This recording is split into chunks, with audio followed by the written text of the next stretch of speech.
Et il va y avoir des choses où on n'aura jamais les réponses parce que ça fait pas partie des intrigues principales et ça sera à nous, lecteurs, dans le lore de la piraterie, de rêver. Comme par exemple, pour moi, Thriller Bark, les Ouais, lueurs qu'on voit, on n'aura jamais de réponse. Ça fait partie du mythe de la exactement. piraterie. Tant mieux qu'on n'ait pas de réponse. L'objectif, Exactement. Ça, c'est... c'est l'inconnu de la mer, c'est l'inconnu du royaume des pirates, c'est l'inconnu que te procure le voyage. Il y a des mystères en mer dans notre monde, dans le triangle des Bermudes ou ce genre de truc, le point Mhm. Nemo, le son, le bloop du point Nemo ou ce genre de truc, où on n'a toujours pas de réponse. Donc je suis mais à 2 milliards de pourcents d'accord avec ce qu'a dit Sony sur Thriller Bark. Le triangle florian, là, les yeux, on n'aura jamais de réponse là-dessus. Il faut arrêter de faire des théories où ça dit ouais, en réalité, c'est Zunisha, frère, d'où il a traversé Redline.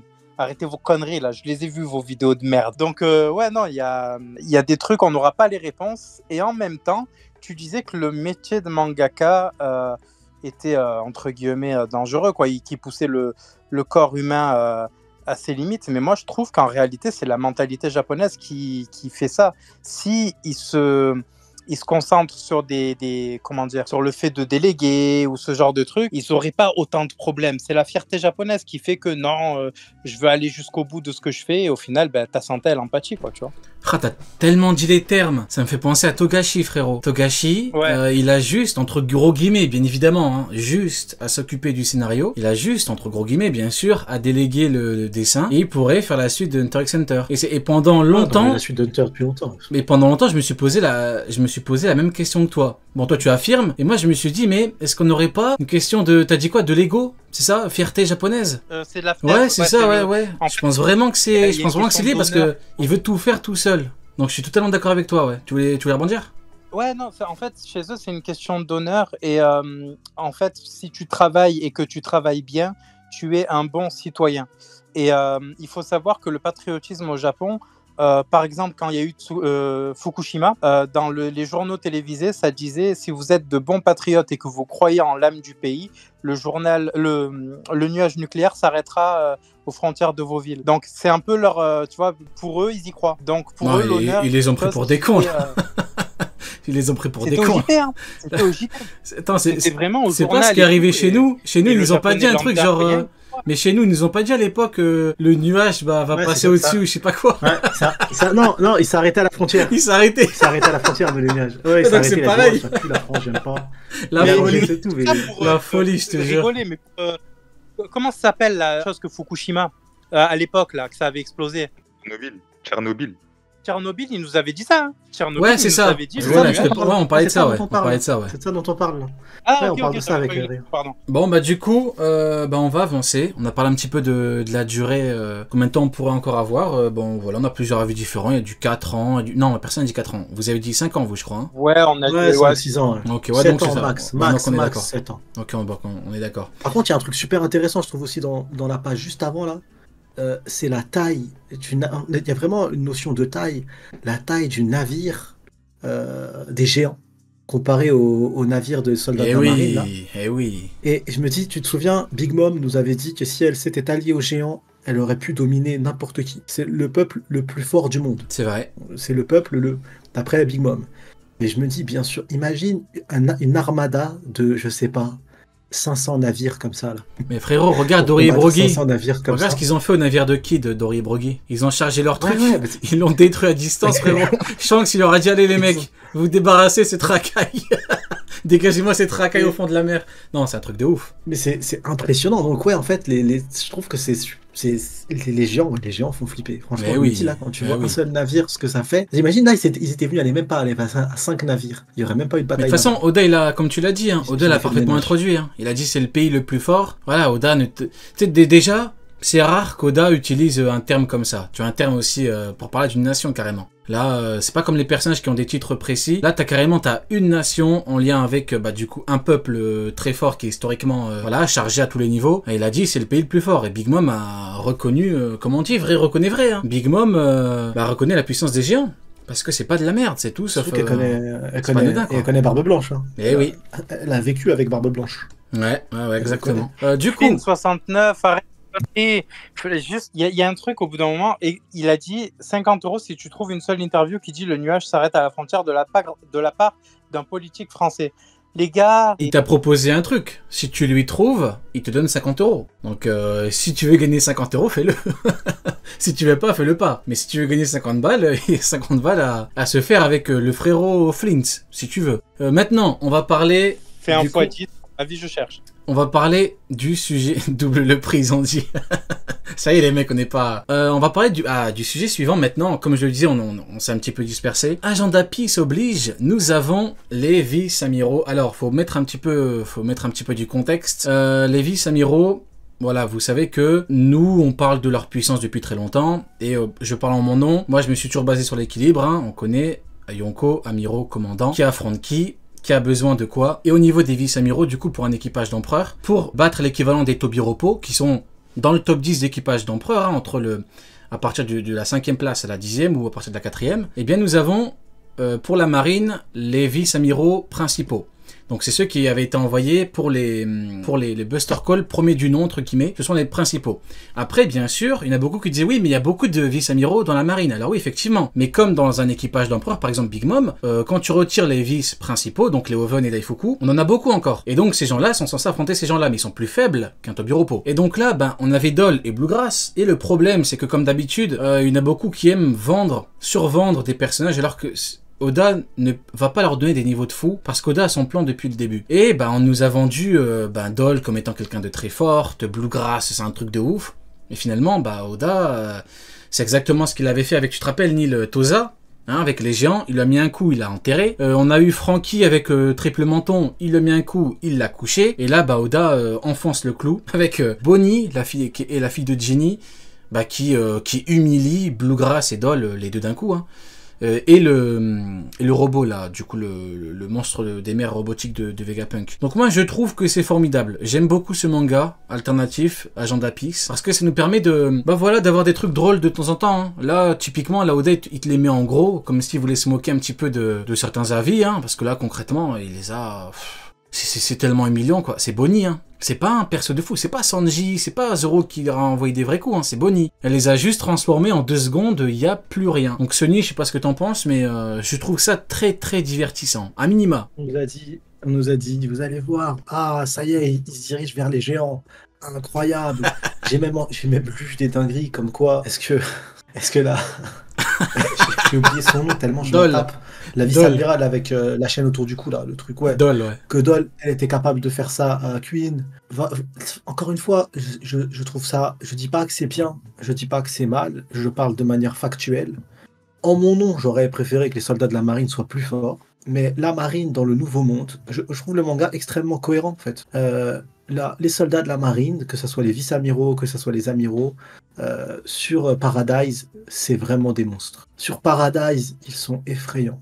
Sur Paradise, c'est leur place. Par contre, le Nouveau Monde, comme on nous l'a dit, le Nouveau Monde, avant les déséquilibres des forces, les soldats de la marine, ils y allaient pas en fait. S'ils y allaient, ils se faisaient couler directement. Ça veut surveiller un empereur, ça disparaît. Juste surveiller, pas combattre. Hein. Surveiller un empereur, les navires ils coulent, ils disparaissent. On a dit que j'allais avoir 500 balles. Sur le 6 mai 1986, le territoire français, en raison de son éloignement, a été totalement épargné par les retombées de la radionucléide consécutive à l'accident de la centrale de Tchernobyl. Ça va frérot, on te dérange pas. Il y a Sony qui te fait une masterclass d'explication par rapport aux vice-amiraux. Toi tu nous fais chier avec ton truc de radioactivité. Ça va, on te dérange pas Neil, hein. Ça va, t'es chez toi là. Je veux ma thune. Ça va, je veux ma thune. Et ben tu sais quoi, tu lui envoies un message, tu vois, sinon tu le mets en demeure et t'arrêtes de nous faire chier. Au pire, c'est une dinguerie, je te jure. Bon sinon t'avais fini Sony? Je m'en souviens plus. Merci pour ton explication. Malheureusement, Neil avait tellement envie de racketter Oui, c'était Paradise. Paradise, du coup, mais dans le Nouveau Monde, ils n'ont pas leur place. Et dans le Nouveau Monde, par contre, les ennemis qui peuvent avoir leur place, c'est les ennemis qui n'ont pas encore été développés. C'est les membres du Gorosei et ainsi de suite. Et les géants qui étaient dans une île fermée. Donc, c'est plutôt cool. Ça laisse place. En termes de suivi scénaristique, c'est parfait. Voilà. Et je suis totalement d'accord avec toi. Neil, du coup, au niveau de Bluegrass et Dol. Frérot, est-ce que j'ai le temps de parler des vices? Oui, tu as le temps. T'as le temps d'emmerder un mec pour qu'il te donne de l'argent, enfoiré. Parle-nous de Dol un peu. Bien, et après, on parle de Ginny, t'inquiète. Il a répondu exactement, mais il a pas dit que ça va s'arrêter à la frontière, frérot. Mais bref, pour parler Bluegrass et et Belgrade et tout le reste. Frérot. Belgrade, carrément. Belgrade. Bangladesh, carrément, ah ouais. Vas-y, parle un peu du Bangladesh, ouais. Parle-nous de la situation économique au Bangladesh. Ouais, on va parler. Par rapport à Bluegrass et Dole, du coup. Moi, ce que j'ai envie de dire, c'est que ça m'étonnerait même pas que Léo gagne. Donc, frérot, les vices ne m'intéressent pas. On est dans One Piece à l'époque du Nouveau Monde. À quelle heure sur une montre, dites-moi, à quelle heure sur une putain de montre, on peut s'intéresser à des vices amiraux? Il y a 5 mecs sur l'île qui sont en train de foutre le feu, de se battre contre un géant de fer. Il y a un Yonko qui a prêté ses pouvoirs sans faire exprès à comment ça s'appelle Bonnie. Les gars, on n'a pas le temps de s'occuper de ces sous-merdes que sont les vice-amiraux. C'est les pro-amiraux qui s'occupent d'eux à dire ouais, il va aller un équipage Yonko. Oh. Waouh, ok. Bah écoute, très intéressant. Comme d'habitude, vous remarquerez que Neil est très mesuré. Hein. Comme d'habitude, merci à toi pour nous avoir partagé ton point de vue. Et toi, Actu, toi qui côtoie quand même... Voilà, hein. Est-ce que tu peux nous donner ton point de vue là-dessus? Non mais les vice-amiraux, ils sont tellement frauduleux. Je pense que j'ai du mal à les voir au même niveau que certains Tobiropo. Parce que je me dis, c'est juste... tu vois le mec avec le ventre en lion là dans Awano? Parce que... merde, attends, comment il s'appelle Headliner là. Comment il s'appelle? Putain, il faut son nom. Oldem, Oldem, ouais. Voilà, les vice-amiraux c'est Oldem. Hein, ouais, c'est ça. On a vu enfin une attaque un peu intéressante, mais Kashi il est encore conscient, il est pas KO. Et juste après, se fait speed bless par Bonnie. Enfin, c'est catastrophique en plus. Luffy, il a couché avec un Red Rock, non? De mémoire. Non, pas Red Rock, pardon, excusez-moi, pas Red Rock. Red Hawk, ouais, Red Rock c'est pour Kaido, excusez-moi. Red Hawk, bah c'est ça, ouais, il fait un Red Hawk, il les couche toutes les deux. En même temps. Il les fume toutes les deux, ouais, c'est ça. Enfin, Red Hawk, Dole meurt. Hein. Ouais, Red Rock, ouais, il envoie chez ses ancêtres, ouais. Red Rock, j'abuse un petit peu, ouais. Mais ouais, bah c'est ça. Bon, bah écoutez, bah voilà pour le point de vue des vice-amiraux. Hein. Que malheureusement, on n'a pas pu en parler par rapport à Franky, vous vous rappelez, par rapport à Franky quand il a tarté le triple menton, là. On n'avait pas pu en parler, bon, bah là, on en profite. Bah, Oda boucle la boucle, hein. Comme il a fait avec Kizaru, comme il le fait très souvent, que ce soit en termes de scénario ou en termes de rapport de force, bah là, voilà, il a bouclé la boucle, c'est terminé, hein. Tu vois, concrètement, ça vaut pas grand-chose, hein. Tu mets Sasaki devant les deux, là, mais elle se chie dessus. Hein, concrètement, Sasaki va pas rigoler. Méchant. Ah oui, c'est très très méchant. C'est très très méchant. Du coup, bah maintenant, nous avons Nami qui, bah en fait, le groupe est dans 2 endroits différents. Hein. Du coup, t'as Nami qui est en haut, avec qui a Brook, Robin, Usopp, de mort, et voilà, et Nami, je sais plus qui. Et nous avons Zoro qui affronte Vénus. Et ça, on n'en a pas parlé la semaine dernière, malheureusement, on n'a pas fait de cross guild, donc c'est le moment.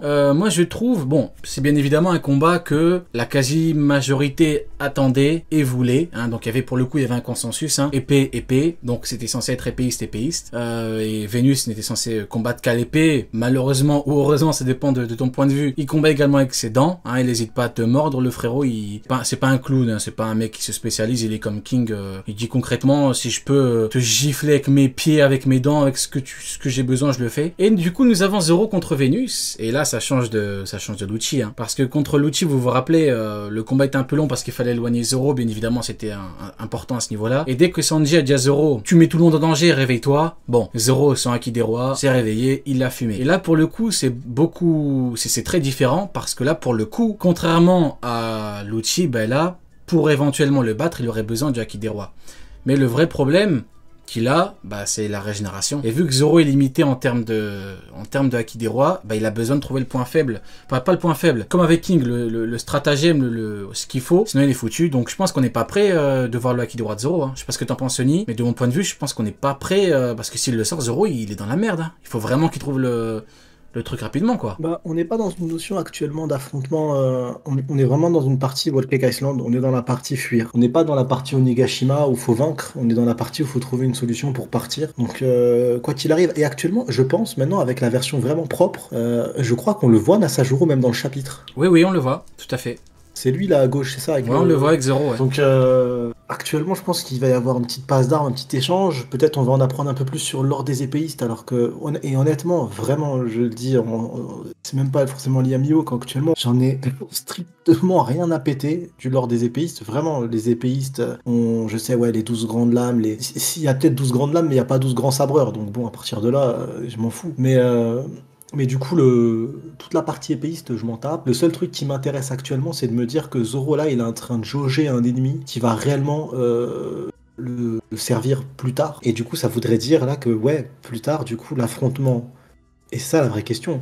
C'est-à-dire que l'affrontement ultime, bah, c'est Nashajoro. Je m'explique. Si jamais dans ma compréhension, et c'est personnel, je peux me tromper, mais si dans ma compréhension c'est bon, si jamais il doit y avoir un affrontement qui ne m'intéresse pas vu que c'est son maître, mais c'est pas moi qui décide. Donc si jamais il y a un affrontement Mihawk versus Zoro, ça sera avant que Luffy trouve le One Piece. S'il y a un affrontement réel avec un vainqueur Nashajoro Zoro, c'est après que Luffy trouve le One Piece. Ça veut dire qu'une fois que Mihawk aura été vaincu par Zoro, il va y avoir un ennemi beaucoup plus fort encore qui s'appelle Nashajoro. Donc ça voudrait dire qu'actuellement il a rencontré l'ennemi final peut-être de Zoro. Mais c'est la seule information intéressante actuellement dans ce combat. Mais c'est vrai que malheureusement tout ce qui est épéiste, lors des épéistes et tout, c'est encore plus...